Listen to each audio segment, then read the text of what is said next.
एक छोटा लड़का था जो अपने गांव में रहता था। वह बहुत ही जिज्ञासु और उत्साही था। एक दिन वह अपने गांव के बाहरी इलाके में घूम रहा था। तभी उसने एक पेड़ के नीचे एक बूढ़े आदमी को बैठे देखा। बूढ़े आदमी ने लड़के को अपने पास बुलाया और कहा, बेटा, मैं तुम्हें एक कहानी सुनाना चाहता हूँ। लड़का उत्सुकता से बूढ़े आदमी की ओर बढ़ गया और कहानी सुनने लगा।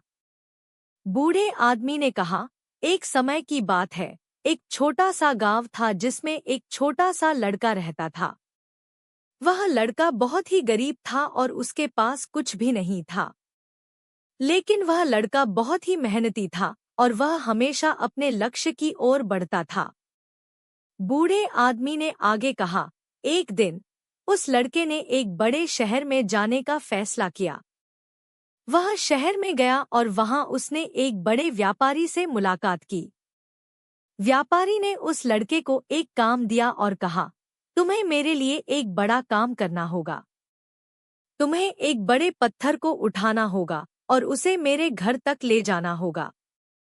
बूढ़े आदमी ने आगे कहा, लड़का उस पत्थर को उठाने की कोशिश करने लगा, लेकिन वह उसे नहीं उठा पाया।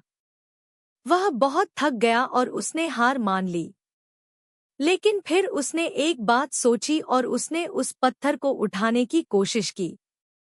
इस बार उसने उस पत्थर को उठा लिया और वह उसे व्यापारी के घर तक ले गया।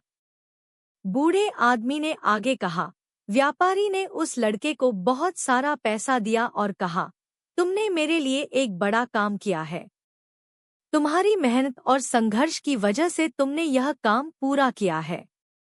बूढ़े आदमी ने लड़के से कहा, बेटा, यह कहानी तुम्हें यह सिखाती है कि मेहनत और संघर्ष की वजह से हम किसी भी काम को पूरा कर सकते हैं। हमें कभी हार नहीं माननी चाहिए और हमेशा अपने लक्ष्य की ओर बढ़ना चाहिए। लड़का उस कहानी से बहुत प्रेरित हुआ और उसने अपने जीवन में मेहनत और संघर्ष की महत्ता को समझा।